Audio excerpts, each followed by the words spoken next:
بسم الله الرحمن الرحيم. الحمد لله رب العالمين، والصلاة والسلام على أشرف الأنبياء والمرسلين سيدنا ونبينا محمد وعلى آله وصحابته الطيبين الطاهرين، ومن سلك سبيلهم وترسم خطاهم ونهج منهجهم إلى يوم الدين. أما بعد، فإن أصدق الحديث كتاب الله، وخير الهدي هدي محمد صلى الله عليه وسلم، وشر الأمور محدثاتها، وكل محدثة بدعة، وكل بدعة ضلالة، وكل ضلالة في النار. اللهم لا سهل إلا ما جعلته سهلا، وأنت تجعل الحزن إذا شئت سهلا. وبعد، يقول الله تبارك وتعالى: قل إن كنتم تحبون الله فاتبعوني يحببكم الله ويغفر لكم ذنوبكم والله غفور رحيم. ويغفر لكم ذنوبكم والله غفور رحيم. قل اطيعوا الله والرسول فإن تولوا فإن الله لا يحب الكافرين. میرے عزیز بھائیوں اور دوستوں، آج کا ہمارا درس بدعت اور اس کے سنگین نتائج اس موضوع پر ہے. جس دن سے ہم نے کلمہ توحید پڑھا اور جس دن سے ہم نے اقرار کیا لا الہ الا اللہ محمد رسول اللہ، اس دن سے ہم نے اپنے ساتھ یہ وعدہ کیا اور اپنے نفوس کو اس چیز پر مجبور کیا کہ جو چیز رسول اکرم صلی اللہ علیہ وسلم اللہ تبارک و تعالی کی طرف سے لائیں گے اس کی اتباع کریں گے، اور جس چیز سے ہمارے رسول صلی اللہ علیہ وسلم روکیں گے اس سے رک جائیں گے. حقیقت یہ ہے، جس موضوع کو آج میں نے لیا ہے یہ واقعی اتنا خطرناک اور اتنا سنگین نتائج لاتا ہے کہ جس سے انسان یا تو فاسق بن جاتا ہے اور کبھی کبھی خارج از دائرہ اسلام ہو جاتا ہے. بدعت کو سمجھنے کے لیے اس کے مختلف پہلو پہ غور کرنا ضروری ہے. سب سے پہلی چیز، بدعت کہتے کسے ہیں؟ بدعت کیا مفہوم اپنے اندر رکھتی ہے؟ بدعت کا معنی کیا ہے؟ اس میں کوئی شک نہیں کہ کچھ افراد ہمارے تجاوز کر کے ہر چیز کو ہی بدعت کے خانے میں ٹھونس دیتے ہیں جبکہ وہ بدعت نہیں ہوتی، اور کچھ افراد ایسے ہیں کہ بدعت کو بھی بدعت کے خانے سے نکال کے اسے عین اسلام قرار دیتے ہیں. دونوں ہی پہلو اور دونوں ہی افراد کے لوگ صحیح راستے پہ نہیں ہیں. سب سے پہلی چیز ہمیں بدعت کا مفہوم سمجھنا ہے. بدعت کس چیز کو کہتے ہیں؟ کیونکہ یہ عربی زبان کا لفظ ہے، لہذا اس کا مفہوم سمجھنے کے لیے ہمیں عربی زبان کی طرف ہی لوٹنا ہوگا. یہ لفظ بدع کے فعل سے لیا ہوا ہے، بے دال عین، اور اس فعل کے اساسی معنی ہوتے ہیں کسی چیز کا نیا رخ اختیار کرنا. کوئی چیز جب اپنی لائن سے ہٹ کر کوئی دوسری لائن اختیار کرے تو عرب اسے کہتے ہیں بدع. اسی ضمن میں کہتے ہیں ابدعت الناقہ یا بدعت الناقہ. اونٹنی جب اپنی چال جس پہ وہ چل رہی تھی اس سے ہٹ کر کوئی دوسری چال چلنے لگی، گویا کہ وہ آہستہ چل رہی تھی تو دوڑنے لگے، اور اگر وہ دوڑ رہی تھی تو دوڑ سے روک کے وہ آہستہ چلنے لگے. یا وہ چلنے سے عاجز ہو جائے، تو اس حالت میں عرب کہتے ہیں بدعت الناقہ وابدعت۔ اور اسی معنی کو لیتے ہوئے قرآن مجید نے اسی لفظ کو استعمال کیا ہے رسول اکرم صلی اللہ علیہ وسلم کی شان میں، ما كنت بدعا من الرسل، آپ رسول اکرم صلی اللہ علیہ وسلم کوئی نرالی چیز نہیں ہے، کوئی نئی چیز نہیں ہے انبیاء اور پیغمبروں کی صف میں۔ پیغمبروں کا بھیجنا اللہ تعالی کا معمول ہے، اور اس انسانی مخلوق کو راہ راست پہ لانے کے لیے انبیاء کا بھیجنا اللہ تعالی نے اپنے ذمہ لیا ہوا ہے، کیونکہ اللہ تبارک و تعالی کسی مخلوق کو بغیر اس کے گناہ کیے اس کو کبھی عذاب نہیں دیتا، اور جب تک اسے گناہ سے بچنے کے لیے پورا انذار اور سارے راستے اس کے سامنے نہ لیے جائیں اور نہ لائے جائیں کہ بھائی یہ آپ نے نہیں کرنا، اس وقت تک انسانی عقل بھی کسی کو عذاب دینے کے لیے یا اس کو مواخذہ کرنے کے لیے اجازت نہیں دیتی۔ مثال کے طور پہ میں اگر آپ کو کہوں کہ بھائی اگر آپ نے یہ کام کیا تو آپ کے اوپر اتنا جرمانہ ہوگا، تو یقیناً مجھے چاہیے کہ جتنے راستے اس کام تک پہنچاتے ہیں اس غلط کار تک اور اس غلط راستے تک میں سارے آپ کو سامنے بیان کر کے رکھ دوں، تبھی آپ بچ سکیں گے۔ لیکن اگر راستے میں چھپا کے رکھوں اور پھر کہوں کہ بھائی اس سے بچنا، عقل اس چیز کی اجازت نہیں دیتی۔ تو بدعت کا لفظی معنی ہو گیا کوئی نئی چیز ایجاد کرنا جو پہلے موجود نہ ہو۔ اب آتے ہیں بدعت کے شرعی معنی میں۔ شریعت نے کس چیز کو بدعت کہا ہے؟ شریعت میں بدعت اس چیز کو کہتے ہیں یا اس کام کو کہتے ہیں جس کو آپ بنقطۂ عبادت کریں اور اس کی اجازت شرع اسلام میں نہ ہو۔ کوئی کام بطور عبادت کریں اور اس کا وجود اور اس کی اجازت ہمیں رسول اکرم صلی اللہ علیہ وسلم اور قرآن مجید میں نہ ملتی ہو۔ مثال کے طور پہ ہم سبھی جانتے ہیں کہ مغرب کی نماز کی 3 رکعتیں ہیں جو فرض ہیں۔ کوئی فرد کہتا ہے کہ نہیں بھی میں نے عبادت ہی کرنی ہے تو 3 کی بجائے میں 4 ادا کرتا ہوں، 4 زیادہ ہے۔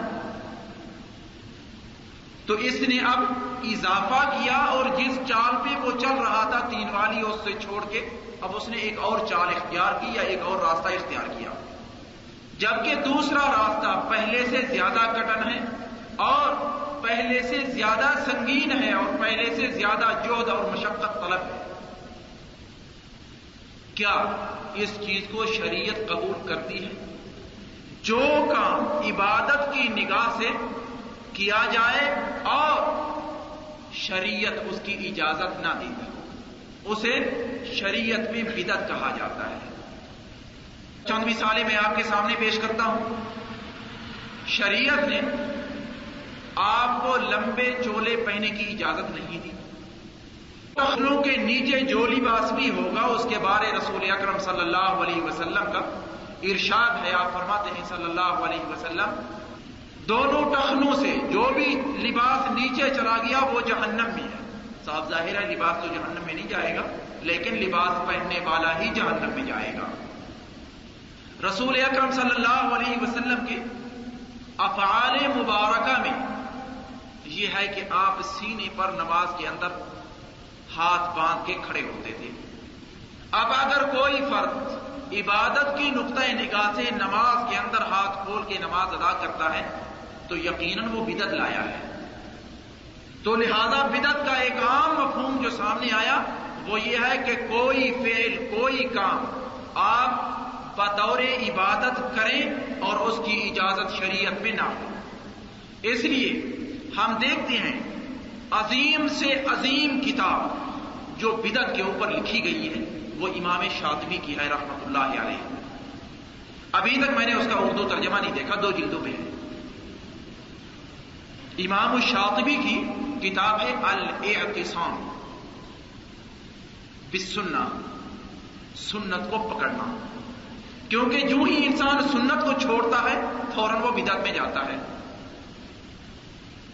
اس سے قبل کہ میں بدعت کے مختلف پہلو آپ کو بتلاؤں، ایک ذہن میں سوال اٹھتا ہے، اور وہ عموماً ہر ذہن کے لیے کبھی نہ کبھی کسی نہ کسی موقع پہ ضرور اس کے سامنے آتا ہے۔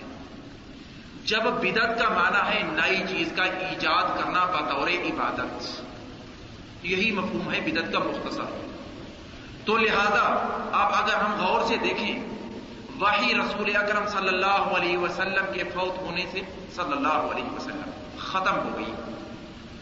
وحی کا معنی تھا کہ ہمارے جتنے مشکلات زندگی ہیں ان سب کو حل کر کے دینا، جبکہ مشکلات زندگی ختم نہیں ہوئی رسول اکرم صلی اللہ علیہ وسلم کے لحوق رب جل وعلا سے۔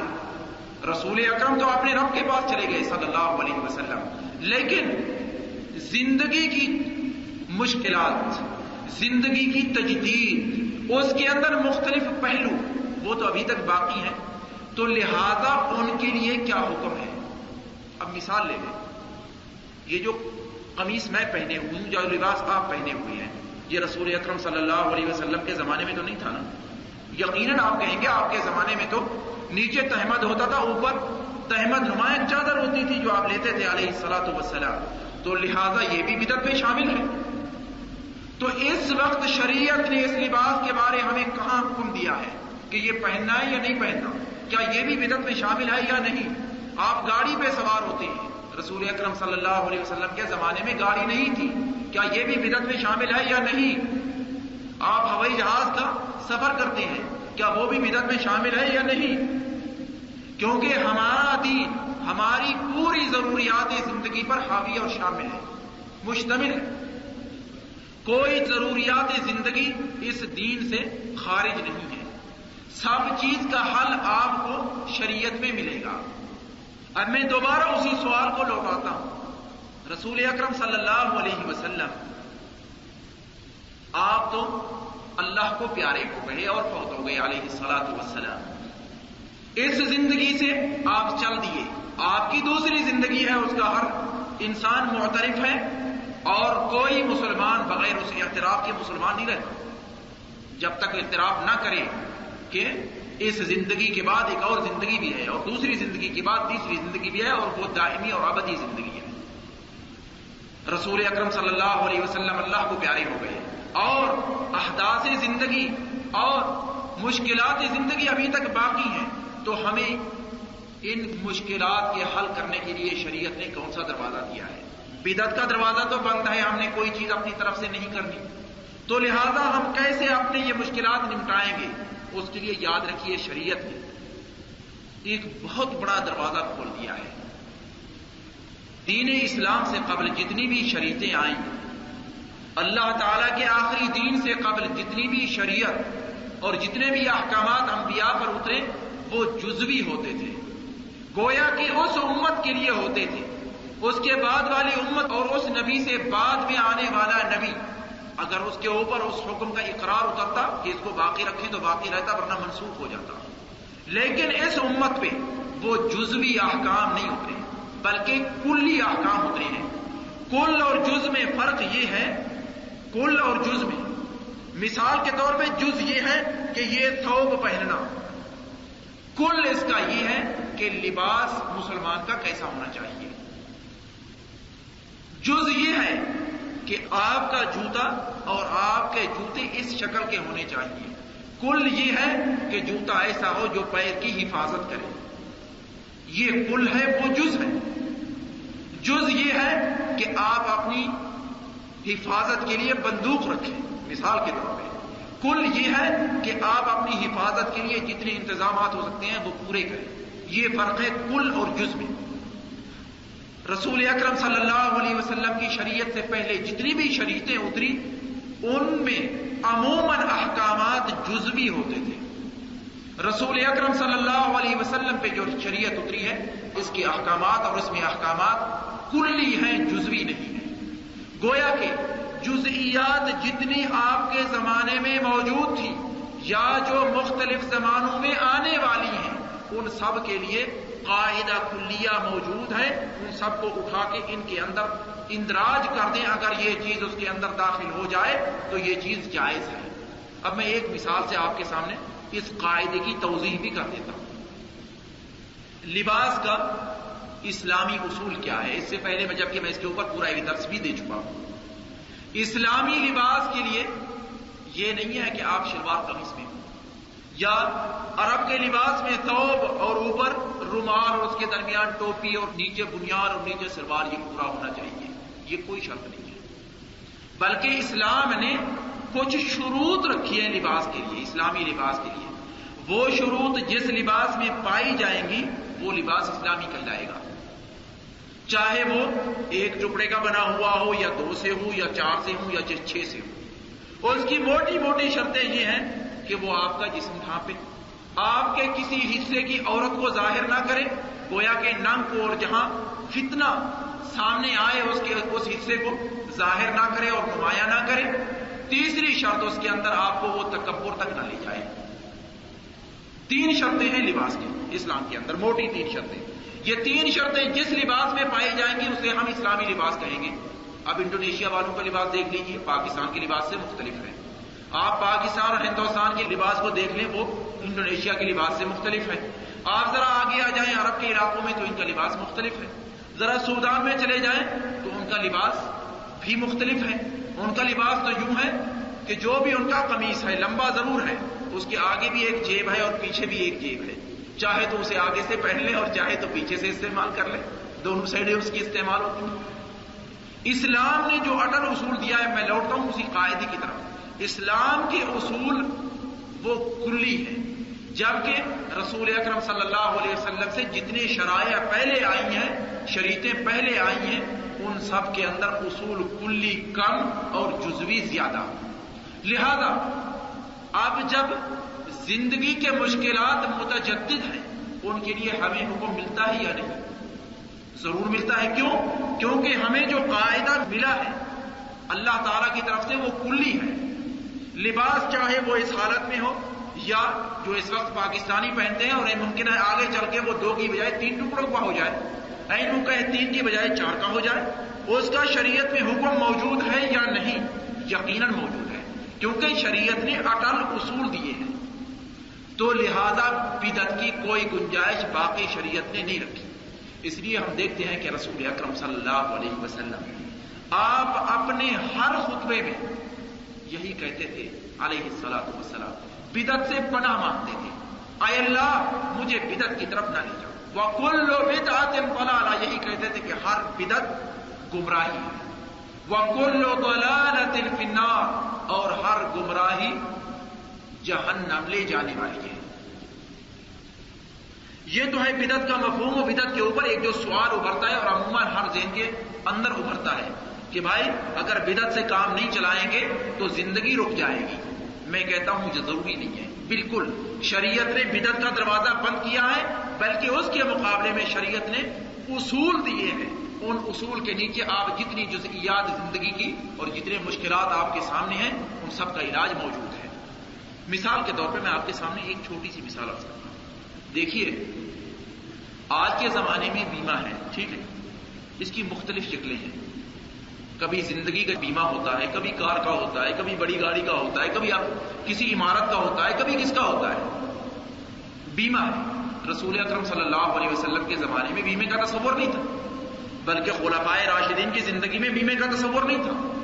نیچے اترتے ہیں، آج سے تقریباً 150 سال تک بیمے کا کوئی تصور نہیں تھا، لیکن آج بیمہ موجود ہے.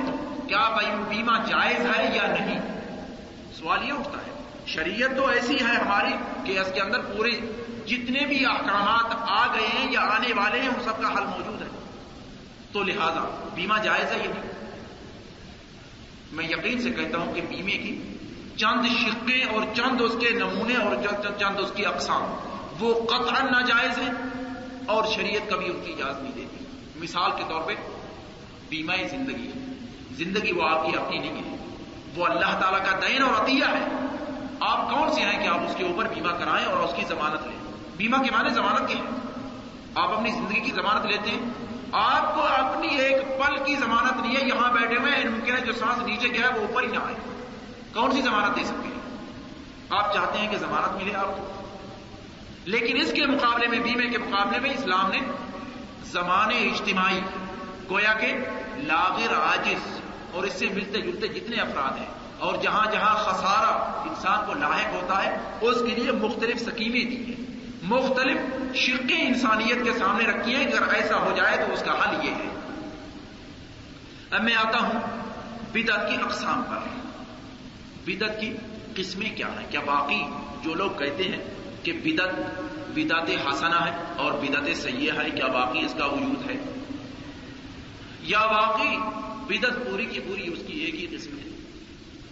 میں کہتا ہوں کہ جب بدعت کا معنی عبادت کے مفہوم میں لیا جائے گا اور عبادت اللہ تعالیٰ کے لیے ہوتی ہے تو اس میں حسنہ اور سیئہ کا کوئی تصور نہیں ہے، وہ ہمیشہ ہی سیئہ ہوتی ہے۔ اور حضرت عمر رضی اللہ تعالی عنہ سے جو قول منقول ہے، اور عموماً جو لوگ بدعت کرتے ہیں وہ کہتے ہیں بھیا دیکھیے حضرت عمر نے بھی تو کہا ہے رضی اللہ تعالی عنہ، نعم البدعۃ ھذہ، بہت اچھی بدعت ہے یہ۔ کون سی؟ کہ آپ نے جب لوگوں کو دیکھا رمضان المبارک کے اندر ہر ایک اکیلا اپنی مختلف نماز تراویح ادا کر رہا ہے، آپ نے رضی اللہ تعالی عنہ سب صحابہ کو جمع کر کے ابی ابن کعب رضی اللہ تعالیٰ عنہ کو حکم دیا کہ چلو آگے بڑھو اور لوگوں کو نماز پڑھاؤ اور 20 رکعتیں پڑھاؤ۔ اس کے بعد آپ نے فرمایا نعم البدعۃ ھذہ، بہت ہی اچھی بدعت ہے۔ اصل میں اس کا مفہوم یاد رکھیے، یہ ایک اٹل اور اصول جو میں نے بتلایا اسی کے تحت یہ ایک شق ہے اس کی۔ رسول اکرم صلی اللہ علیہ وسلم نے تراویح کی نماز پڑھائی ہے یا نہیں؟ پڑھائی ہے، تو لہذا حضرت عمر نے کوئی نئی چیز تو نہیں کی۔ جو نئی چیز انہوں نے کیا یہ ہے کہ لوگ اکیلا پڑھ رہے تھے، ان سب کو جمع کر دیا اور اسلام کے اندر اجتماعی تصور ہے، انفرادی تصور ہی نہیں ملتا، تو لہذا ان کا مقصود رضی اللہ تعالی عنہ نعم البدعۃ ھذہ وہ شرعی بدعت قطعا نہیں تھا، بلکہ ان کا مقصود لغوی بدعت تھا کہ ایک نئی چیز ہم نے ایجاد کی ہے جس سے اسلام کو فائدہ پہنچ سکتا ہے، نقصان نہیں۔ اسلام اجتماعی نظام ہے نہ کہ انفرادی نظام۔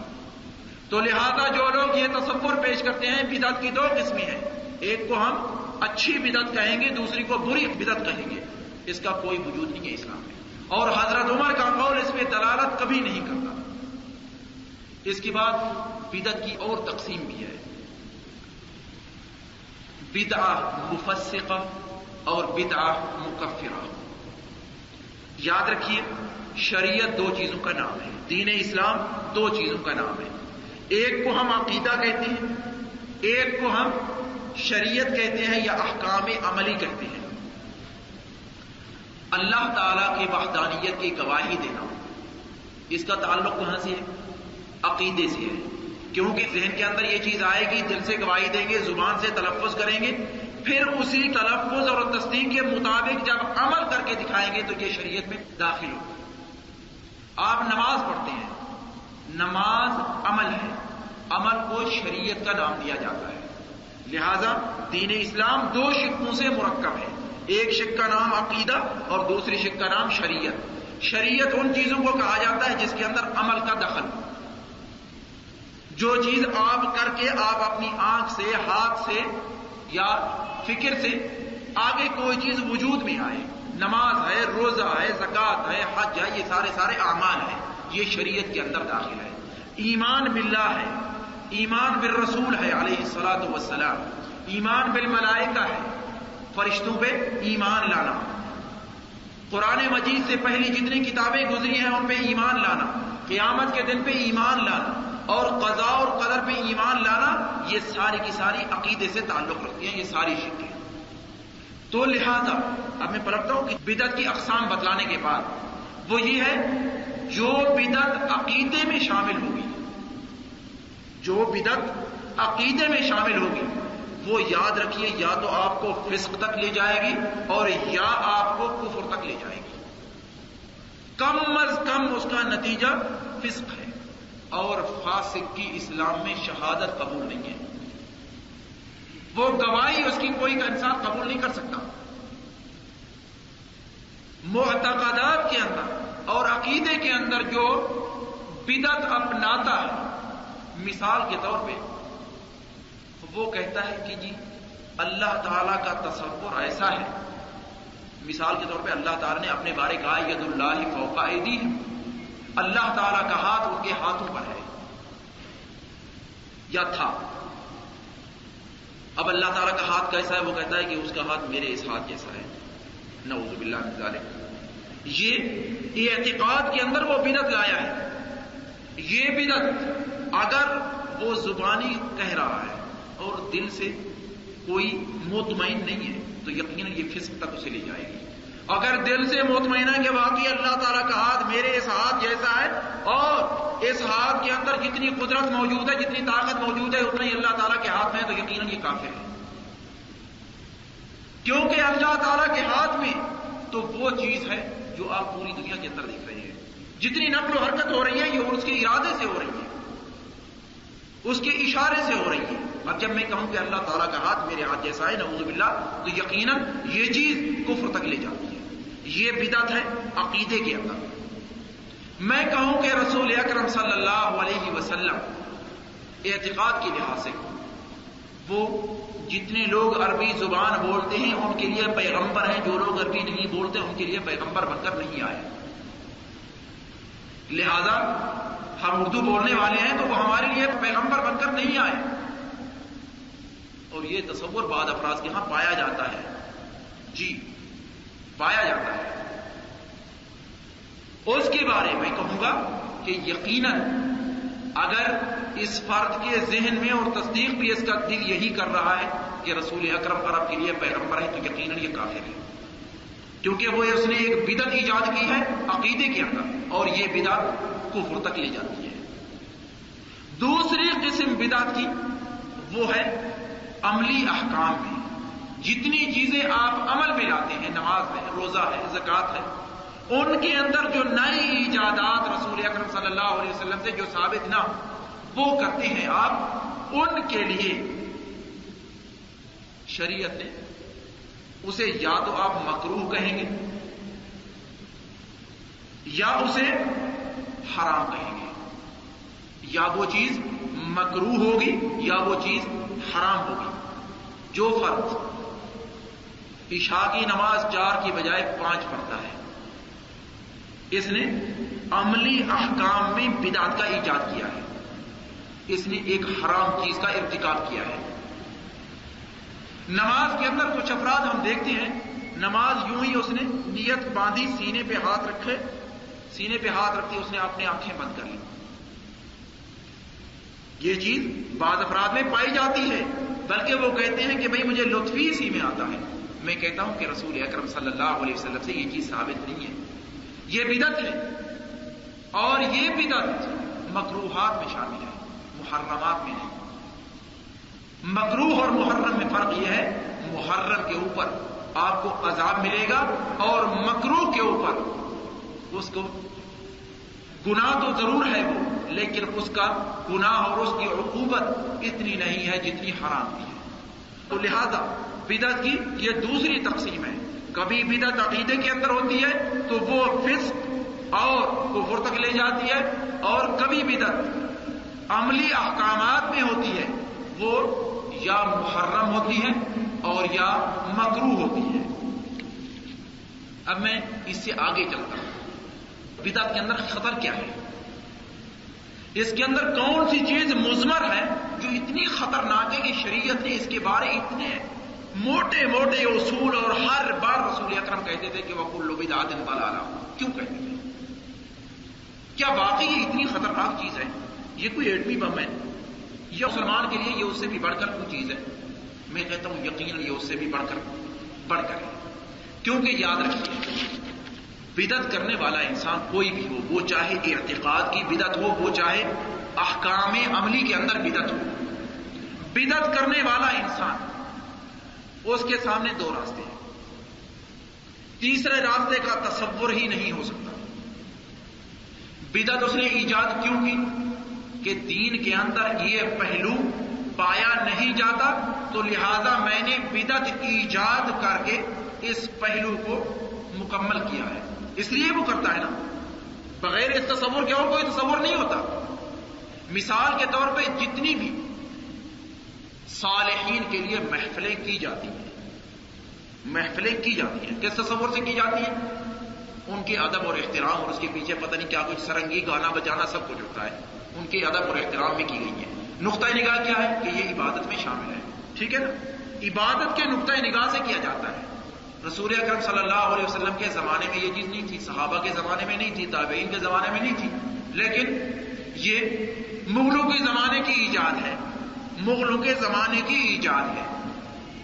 لہذا جب یہ دینی نقطۂ نگاہ سے کی جائے گی تو یقیناً جو کرنے والا ہے اس کو پہلے سے نہ رسول اکرم صلی اللہ علیہ وسلم کے ہاں یہ چیز ملی، نہ صحابہ کے ہاں، نہ تابعین کے ہاں، نہ تبع تابعین کے ہاں.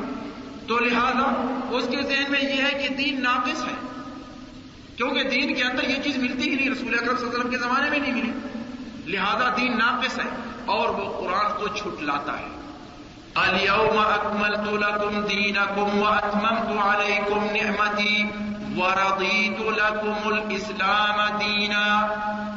اليوم اکملت لکم دینکم، میں نے آج تمہارے لیے تمہارا دین مکمل کر دیا ہے. جو انسان دین کے اندر نئی ایجاد کر رہا ہے وہ اس خبر کو جھٹلا رہا ہے اور اس کی تکذیب کر رہا ہے اور کہتا ہے کہ دین کامل نہیں ہے. اليوم اکملت لکم دینکم واتممت علیکم نعمتی، اور میں نے اپنی نعمت تمہارے لیے پوری کر دی ہے، کیونکہ دین سے بڑھ کر کوئی نعمت نہیں ہے. ورضیت لکم الاسلام دینا، اور میں نے تمہارے لیے دین اسلام ہی پسند کیا ہے.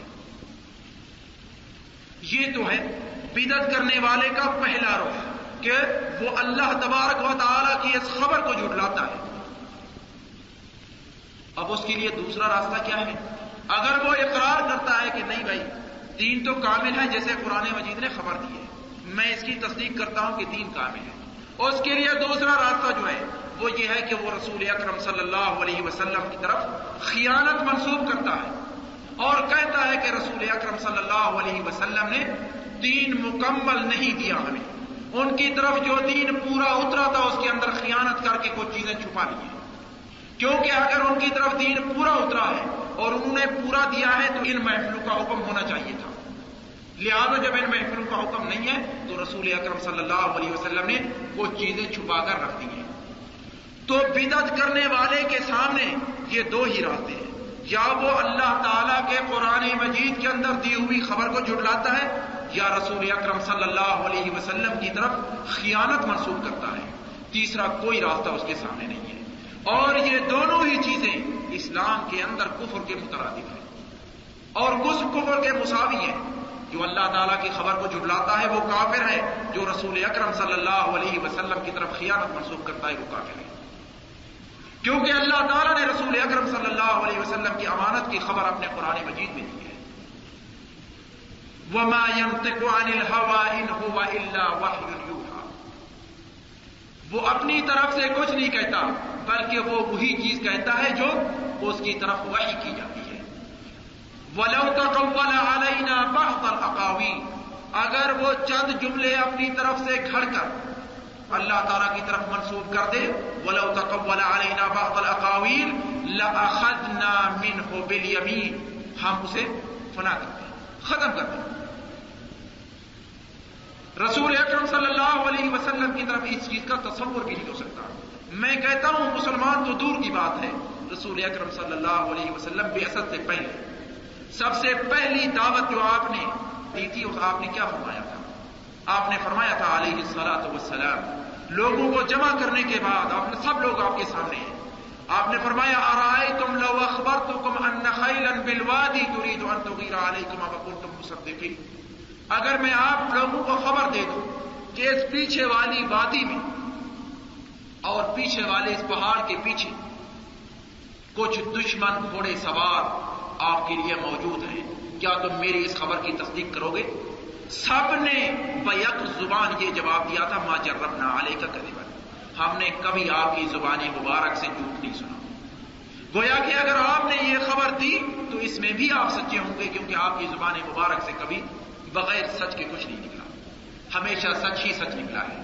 تو لہذا بدعت کرنے والا اور اس کا اقدام کرنے والا اور اس کے عمل کرنے والا انسان، کیونکہ یا تو وہ اللہ تعالیٰ کے قرآن کو جھٹلاتا ہے اور یا وہ رسول اکرم صلی اللہ علیہ وسلم کی امانت کے اندر خیانت منسوخ کرتا ہے۔ اب اس سے ذرا میں آگے چلتا ہوں۔ شریعت کے اندر وہ امر اور وہ فعل جو بدعت سے ایجاد ہوا، کیا شریعت اسے قبول کرتی ہے یا نہیں؟ اس کے بارے شریعت کا کیا حکم ہے اور مسلمان کے لیے اس کے بارے کیا حکم ہے؟ رسول اکرم صلی اللہ علیہ وسلم کا فرمان ہے، آپ فرماتے ہیں صلی اللہ علیہ وسلم، من احدث فی امرنا ھذا ما لیس منہ فہو رد۔ جس نے کوئی چیز ہمارے اس دین کے اندر ایجاد کی اور اس کا ہمارے یہاں سے کوئی وجود نہیں ہے، وہ مردود ہے، وہ اس کے منہ پہ ماری جائے گی، اسے مسلمان کو کبھی قبول نہیں کرنا چاہیے۔ دوسری حدیث میں آتا ہے، یہ بخاری اور مسلم کی روایت ہے، دوسری حدیث میں آتا ہے، آپ فرماتے ہیں صلی اللہ علیہ وسلم، من عمل عملا لیس علیہ امرنا فہو رد۔ جس نے کوئی عمل کیا، کوئی فعل بجا لایا اور اس کے اوپر ہمارا فرمان نہیں ہے، وہ فعل اور وہ قول اور وہ عمل مردود ہے، وہ کبھی مقبول نہیں ہے عند اللہ۔ اور اسی وجہ سے ہم دیکھتے ہیں رسول اکرم صلی اللہ علیہ وسلم آپ اپنے ہر خطبے میں یہی تلفظ فرماتے تھے اور یہی کہتے تھے اور اسی بدعت کی طرف اشارہ کرتے تھے، کل بدعت ضلالہ وکل ضلالۃ فی النار۔ بدعت ایک گمراہی ہے، بدعت گمراہی ہے اور گمراہی ہمیشہ جہنم میں دھکیل دینے والی ہے۔ اور دوسرے خطبے میں آپ یوں فرمایا کرتے تھے علیہ الصلاۃ والسلام، آپ فرماتے تھے، اما بعد فإن خیر الحدیث کتاب اللہ۔ خیر الحدیث سب سے اچھی گفتگو اور سب سے اچھا کلام وہ اللہ تعالیٰ کی کتاب ہے۔ اما بعد فإن خیر الحدیث کتاب اللہ وخیر الہدی ہدی محمد، اور بہترین سے بہترین ہدایت کا راستہ وہ محمد علیہ الصلاۃ والسلام کا دیا ہوا راستہ ہے۔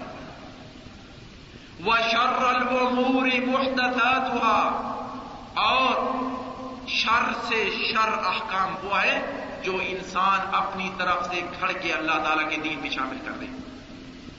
شر الامور محدثاتها وکل بدعۃ ضلالہ، اور ہر بدعت گمراہی اور ضلالت ہے۔ اس حدیث کو بھی امام مسلم رحمۃ اللہ علیہ نے اپنی صحیح کے اندر روایت فرمایا ہے۔ اس کے بعد میں چلتا ہوں، یہ تو تھا کہ اس حکم کی طرف اشارہ جو بطور بدعت کیا جائے۔ بدعت کے اندر بہت ساری چیزیں ہیں، مسلمان پتہ نہیں کتنی چیزیں اس نے گھڑ لی ہیں، بلکہ ہر پہلو کے اندر کوئی نہ کوئی بدعت پائی جاتی ہے۔ مثال کے طور پہ نماز کو لے لیجئے، اس کے اندر کیا بدعت کا وجود ہے؟ آپ دیکھیں گے کچھ افراد تسبیح لے کے ہاتھ میں آتے ہیں، ٹھیک ہے نا، تسبیح ان کے ہاتھ میں ہوتی ہے۔ میں کہتا ہوں تسبیح کا وجود کہاں سے آیا؟ کیا رسول اکرم صلی اللہ علیہ وسلم کے ہاتھ میں ان جیسے دانے ہوتے تھے؟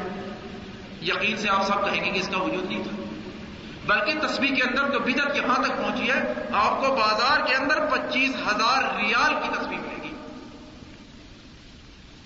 اور اسی تسبیح کے پیچھے اب تو شیطان بھی تسبیح کرنے لگ گئے ہیں۔ یہاں بازاروں کے اندر دیکھیں گے کہ وہ افراد جو گمراہ ہیں، ان کے ہاتھ میں بھی تسبیح ہے، اور دو دانے اکٹھے چلتے ہیں، ایک طرف تو وہ باتیں کر رہا ہے، دوسری طرف تسبیح چل رہی ہے۔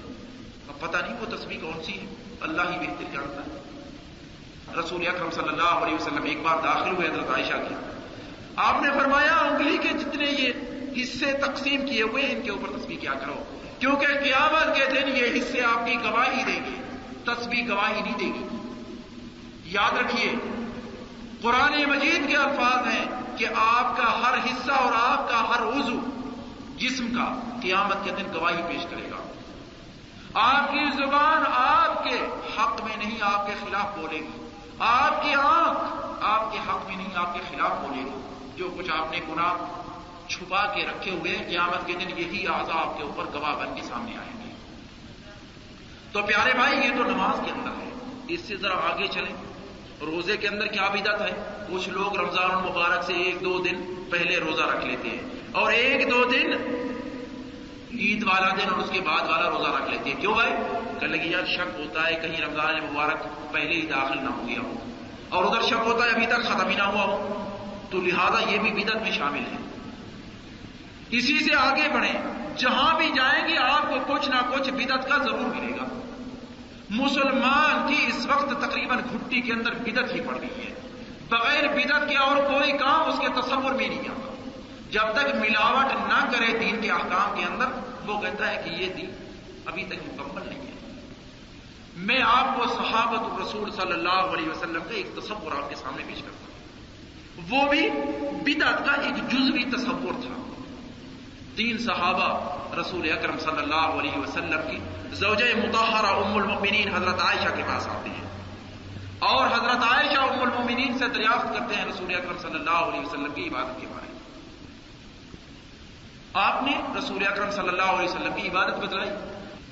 جب ان 3 صحابہ نے یہ سارے احکامات سنے اور رسول اکرم صلی اللہ علیہ وسلم کی زندگی کے پہلو سامنے آئے تو حدیث پاک میں آتا ہے فَكَأَنَّمَا تَقَالَّوْهَا، انہوں نے اس جیسی عبادت کو بہت ہی کم سمجھا اور کہنے لگے کہ وہ تو رسول ہیں، ان کے تو جتنے پچھلے اور آگے آنے والے اور موجودہ گناہ سبھی معاف ہو چکے ہیں، لیکن ہمارے گناہ تو باقی ہیں. ہمیں تو عبادت کے اندر منہمک ہو جانا چاہیے اور رات دن عبادت ہی عبادت کرنی چاہیے. ان میں ایک نے کہا میں پوری زندگی روزے رکھوں گا، کبھی افطار نہیں کروں گا. روزہ رکھنا اس سے بڑھ کر کیا عبادت ہو سکتی ہے. دوسرے نے کہا میں کبھی شادی نہیں کروں گا، کیونکہ شادی کے اندر جھنجھٹ ہے، بچے ہیں، بیوی ہیں، ان سب کے لیے پھر ان کے رزق کی تلاش. تیسرے نے کہا کہ میں تو گوشت نہیں کھاؤں گا، گوشت سے پرہیز رکھوں گا. گویا کہ گوشت کا مطلب اس کے ہاں یہ تھا کہ جتنی نعمت اور نعومت میں لے جانے والی چیزیں ان سے پرہیزگاری کروں گا. ان تینوں کا کلام رسول اکرم صلی اللہ علیہ وسلم تک پہنچا. یہ ہے یہاں کہ میں آپ کو رسول اکرم صلی اللہ علیہ وسلم کا فعل مبارک بتلا رہا ہوں ان 3 افراد کے بارے میں. یہ تینوں ہی نئی چیزوں کا ایجاد ہے اسلام کے اندر. ان کا جزوی تصور موجود ہے. شادی کرنا اور نہ کرنا یہ آپ کے بس کی چیز ہے. روزے رکھنا اور نہ رکھنا، نفلی روزے رکھنا یہ آپ کے بس کی چیز ہے. لیکن ہمیشہ رکھنا، ہمیشہ شادی نہ کرنا، اسلام اس چیز کی محاربت کرتا ہے اور اسلام اس چیز سے جنگ لڑتا ہے. آپ نے فرمایا علیہ الصلوۃ والسلام ان تینوں کو جمع کیا اور باقی افراد کو بھی جمع کیا.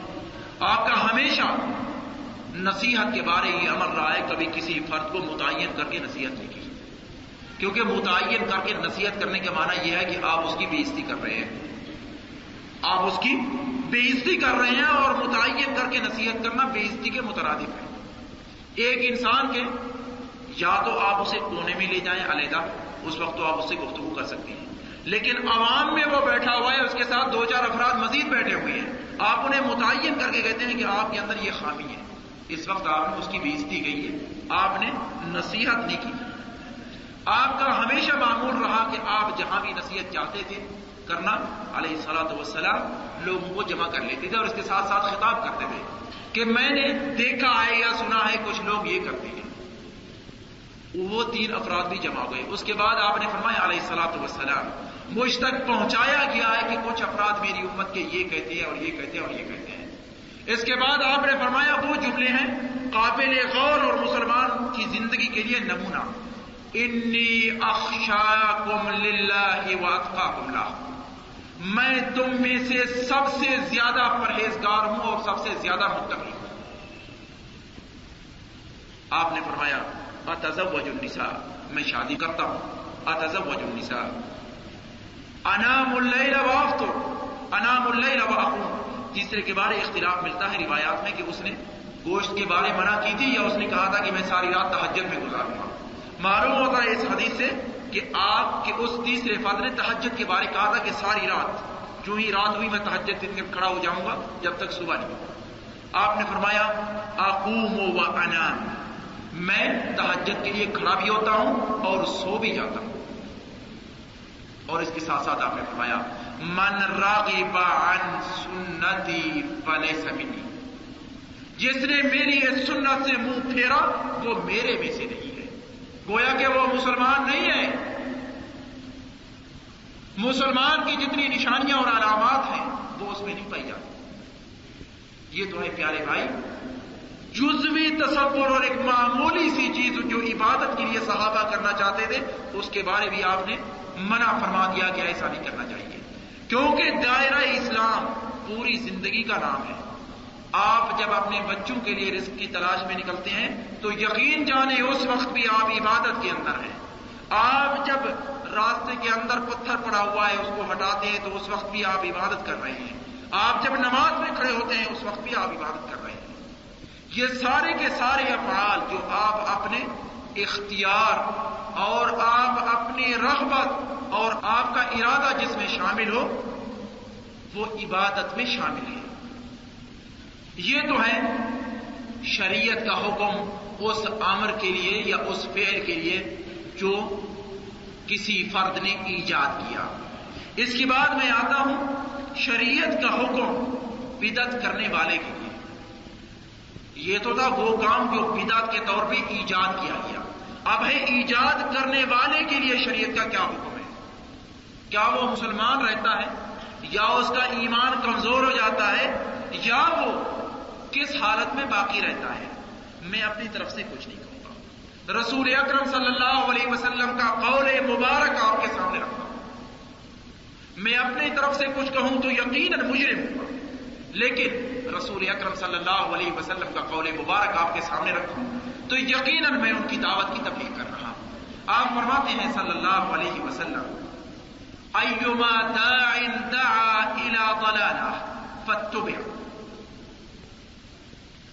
جو فرد کسی ضلالت، یہاں ضلالت سے مقصود بدعت ہی ہے، ایما داع دعا الی ضلالہ فاتبع، اور اس کی اتباع کی گئی اس گمراہی میں، فإن له مثل أوزار من اتبع، اس کو اتنی گناہ لاحق ہوگا جتنی گناہ جو فرد اس کے بعد آیا اور اس نے اس کی اتباع کی۔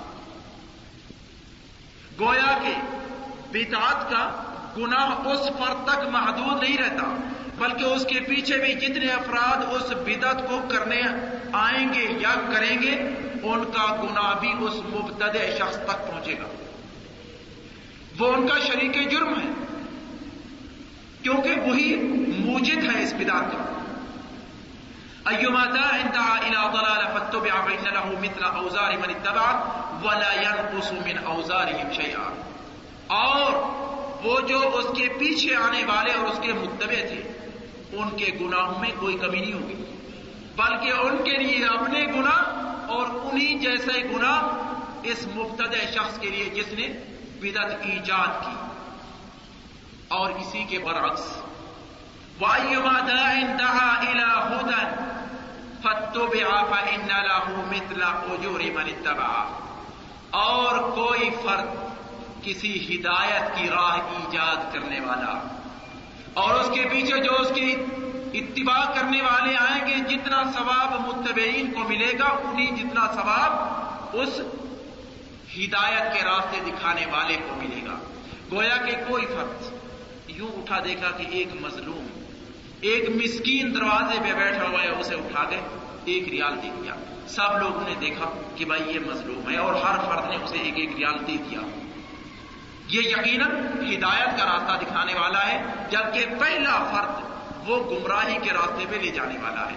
اس فرد کو اتنا گناہ ہوگا جتنا اس کے پیچھے چلنے والے ہیں حتیٰ کہ قیامت تک۔ وَلَا يَنقُصُ مِنْ أُجُورِهِمْ شَيْئًا، اور پیچھے اس کے جتنے بھی وہ نیکی کا کام کرنے والے آئیں گے ان کے حسنات سے کچھ نہیں لیا جائے گا بلکہ انہی جتنا حسنات اس فرد کو دیے جائیں گے جس فرد نے یہ ہدایت کا راستہ اختیار کیا۔ شریعت کا حکم اس کے فرد کے بارے جو بدعت کرنے والے کا ساتھ دیتا ہے اور اس کے ساتھ معاملات کرتا ہے۔ ایک فرد نے بدعت ایجاد کی، آخر اس کے ساتھ کچھ معاون بھی تو ہوں گے، مددگار بھی ہوں گے، اس کے بارے شریعت کا کیا حکم ہے؟ یہ معاونین اور مساعدین ان کے بارے شریعت کا کیا حکم ہے؟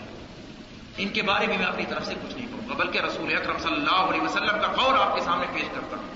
آپ فرماتے ہیں صلی اللہ علیہ وسلم، اور یہ روایت بخاری شریف کے اندر ہے، حضرت انس بن مالک رضی اللہ تعالیٰ عنہ روایت فرماتے ہیں، آپ فرماتے ہیں صلی اللہ علیہ وسلم، پوچھا گیا حرم رسول اللہ صلی اللہ علیہ وسلم المدینہ، کیا رسول اکرم صلی اللہ علیہ وسلم نے مدینہ منورہ کی حرمت فرمائی ہے؟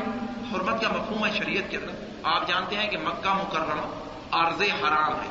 ارض حرام کا معنی ہوتا ہے کہ اس کے اندر نہ آپ شکار کر سکتے ہیں، نہ اس زمین سے کوئی گھاس پھوس اتار سکتے ہیں، اس کے اندر کوئی چیز آپ نہیں کر سکتے۔ اگر کوئی وہاں شکار بیٹھا ہوا ہے اور تھکا ہوا ہے تو آپ اسے اٹھا کر بھگا نہیں سکتے تاکہ باہر جا کر آپ شکار کریں۔ گویا کہ ہر چیز کو وہاں امن ہے، وہ امانت کی جگہ ہے اور وہ امان کی جگہ ہے۔ کیا مدینہ منورہ کو بھی رسول اکرم صلی اللہ علیہ وسلم نے مکے کا حکم دیا ہے؟ یہ سوال کیا گیا حضرت انس بن مالک سے رضی اللہ تعالیٰ عنہ۔ قال نعم، آپ نے فرمایا کہ ہاں، مدینہ منورہ کی حیثیت مکہ معظمہ کی حیثیت ہے، دونوں کے احکامات ایک جیسے ہیں۔ ما بین کذا الی کذا، آپ نے فرمایا کہ اس پہاڑ سے اس پہاڑ تک، اور اس کی نشاندہی دوسری احادیث میں کر دی گئی ہے۔ جبل احد سے لے کر مسجد قباء کے پیچھے والا پہاڑ اور حرہ شرقیہ اور حرہ غربیہ والے دو پہاڑ وہ آج بھی موجود ہے مدینہ منورہ کے اندر، جو اوپر دیکھنا چاہے آج بھی اسے نظر آتے ہیں۔ یہ مدینہ منورہ کی حرمت کا احاطہ ہے اور یہ حرمت کی جگہ ہے مدینہ منورہ کی۔ اس کے پیچھے جو آپ شکار بھی کر سکتے ہیں اور جتنے احکامات ارض حرام سے متعلق ہیں وہ سارے آپ اپنے اوپر لاگو کر سکتے ہیں۔ لا یقطع شجرها، وہاں کوئی درخت نہیں کاٹا جائے گا۔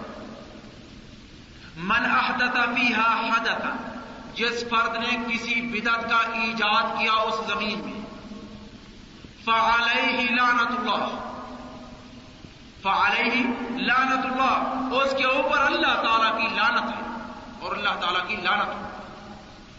ہم ایک دوسرے کے لیے لعنت کا لفظ بڑی آسانی سے استعمال کر لیتے ہیں، جبکہ لعنت کا تصور جو اسلام نے دیا ہے، یقین جانے اس سے بڑھ کر کوئی طاقتور لفظ نہیں ہے جو ڈرانے کے لیے استعمال کیا گیا۔ لعنت کے معنی اللہ تعالیٰ کی رحمت سے دوری کا مستحق ہونا۔ جو اللہ تعالیٰ کی رحمت سے دور ہوا اس کا ٹھکانہ کیا ہے؟ جہنم۔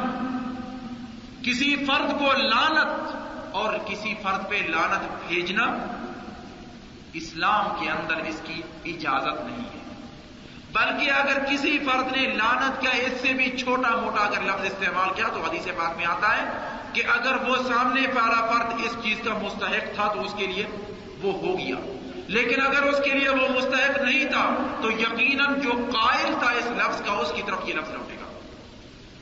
آپ جس فرد کو لعین کہہ رہے ہیں یا لعنت کا خطاب دے رہے ہیں، اگر وہ لعنت کا مستحق نہیں ہے تو یقیناً میں کہتا ہوں کہ وہ لعنت آپ کی طرف لوٹے گی، کیونکہ رسول اکرم صلی اللہ علیہ وسلم نے اس چیز کی خبر دی اور رسول اکرم صلی اللہ علیہ وسلم کی خبر ہمیشہ سچی رہی اور رہے گی اور ہوتی ہے علیہ الصلوۃ والسلام۔ فعلیہ لعنت اللہ، اس کے اوپر ہے اللہ تعالیٰ کی لعنت، والملائکہ، اور اس کے فرشتوں کی لعنت، فرشتے بھی اس کے اوپر لعنت بھیجتے ہیں، اجمعین، سارے فرشتے لعنت بھیجتے ہیں۔ فرشتوں کی تعداد کیا ہے؟ اس کے بعد ایک چھوٹی سی روایت میں آپ کے سامنے پیش کرتا ہوں جس کو رسول اکرم صلی اللہ علیہ وسلم نے لیلۃ المعراج میں آپ نے بتلایا علیہ الصلوۃ والسلام۔ اسراء اور معراج رسول اکرم صلی اللہ علیہ وسلم کو یہ چیز بطور تحفہ ملی اور یہ اللہ تعالیٰ کا اکرام ہے خاتم النبیین علیہ الصلوۃ والسلام کے لیے۔ وہاں آپ نے بیت المعمور دیکھا، بیت المعمور کعبہ کے اوپر سماوات کے اندر اور آسمانوں میں اللہ تعالیٰ کا گھر ہے جس کا طواف فرشتے کرتے ہیں۔ فرشتے طواف کرنے والے 70,000 فرشتہ ڈیلی طواف کرتا ہے، 70,000 فرشتہ، اور 70,000 فرشتے کو دوبارہ طواف کرنے کا موقع نہیں ملتا۔ اب آپ ہی ان کی تعداد تصور کر لیں۔ رسول اکرم صلی اللہ علیہ وسلم فرماتے ہیں کہ آسمانوں کے اندر کوئی جگہ ایسی خالی نہیں ہے جہاں 4 انگشت کی جگہ خالی ہو، جہاں فرشتہ رکوع اور سجود کی حالت میں نہ ہو۔ یہ تو ہماری بدقسمتی ہے اور انسانیت کی بدقسمتی ہے کہ اللہ تعالیٰ کی عبادت سے ہٹے ہوئے ہیں. عبادت کا مفہوم اتنی تنگ کر دیا ہے ہم نے کہ نماز روزہ تو عبادت میں شامل ہے، حصول رزق حلال یہ عبادت میں شامل نہیں ہے. اپنی آنکھ کو گناہ کی نگاہ سے بچانا یہ عبادت میں شامل نہیں ہے. کہتے ہیں نہیں اس میں کیا ہے، کچھ نہیں ہے، یہ تو ہمارا اپنا ذاتی فعل ہے. نہیں میں کہتا ہوں جو چیز بھی آپ شرعی نقطۂ نگاہ کو سامنے رکھ کے کریں گے اس میں آپ عابد کہلائیں گے، اس میں آپ کو اجر ملے گا، اس پہ آپ کو قیامت کے دن آپ کے میزان کے اندر حسنات کا وجود ہوگا. حضرت انس بن مالک نے یہ بھی کہا تھا او آوا محدثن، یا جس فرد نے کسی بدعت کرنے والے کی معاونت کی ہو، یا اس کو پناہ دی ہو، یا اس کے ساتھ کوئی مساعدت کا ہاتھ بڑھایا ہو، یقین جانے یہ الفاظ اور اس چیز کا حکم انسان اپنی طرف سے کبھی نہیں کہہ سکتا جب تک اس فرد کے پاس رسول اکرم صلی اللہ علیہ وسلم کی خبر نہ ہو. حضرت انس بن مالک جب یہ روایت کر رہے ہیں کہ ہاں اس فرد کے اوپر بھی اللہ تعالیٰ کی لعنت ہے جس فرد نے کسی بدعت کرنے والے کو اپنے ہاں ٹھہرایا، اپنے ہاں پناہ دی، اس کے ساتھ معاونت کی، اس کی مساعدت کی، وہ چاہے کسی طور کی مساعدت ہو. یہ سارے کے سارے افعال اس چیز کے اندر شامل ہیں کہ وہ بدعت کرنے والا اور بدعت کو یا مبتدع کی مساعدت کرنے والا دونوں ہی ایک جیسے ہیں تقریباً شریعت کے اندر. آخری نقطہ بدعت کے موضوع پہ میں آپ کے سامنے جو پیش کرتا ہوں وہ یہ ہے کہ بدعت کی روک تھام کیسے کی جائے، کیسے کرنی چاہیے یا کیسے ہوتی ہے. بدعت جب اتنی سنگین چیز ہے کہ دائرہ اسلام سے خارج کر دیتی ہے، یا یہ فسق تک پہنچاتی ہے، یا یہ مکروہ افعال کراتی ہے، یا محرم افعال تک لے جاتی ہے، جب اتنی سنگین چیز ہے تو اس کی روک تھام کے لیے شریعت نے کیا کیا ہے؟ پیارے بھائی، اس کی روک تھام کے لیے شریعت نے ایک اٹل اصول دیا ہے، وہ ہے رسول اکرم صلی اللہ علیہ وسلم کی سنت کو پھیلانا. جتنی سنت کو آپ پھیلائیں گے اتنی بدعت کے راستے میں رکاوٹیں ڈالیں گے. جتنی سنت سے جی چرائیں گے، سنت کی طرف نہیں آئیں گے، اتنا ہی آپ بدعت کی طرف زیادہ قریب ہوں گے. مبتدع انسان، آپ یقین سے میں بھی کہتا ہوں اور آپ بھی کہیں گے مبتدع انسان کون ہوتا ہے؟ جو سنت کے نزدیک ہو یا بدعت کے نزدیک ہو. یقیناً وہ سنت سے دور ہوتا ہے اور بدعت کے نزدیک ہوتا ہے. اس لیے ہمارے علماء رحمۃ اللہ علیہ انہوں نے ہمیشہ یہ کہا ہے کہ اگر بدعت کی روک تھام کرنی ہے تو رسول اکرم صلی اللہ علیہ وسلم کی سنت کو زیادہ سے زیادہ پھیلاؤ، اور ہر کام میں جہاں سنت کا حکم ملا ہے اسے آگے بڑھاؤ. اور انشاءاللہ اللہ تعالیٰ نے اگر زندگی دی آئندہ ہفتے میں اسی سنت کی ذمہ داری اور تبلیغ دین کے اوپر آئندہ ہمارا درس ہے. وآخر دعوانا الحمدللہ.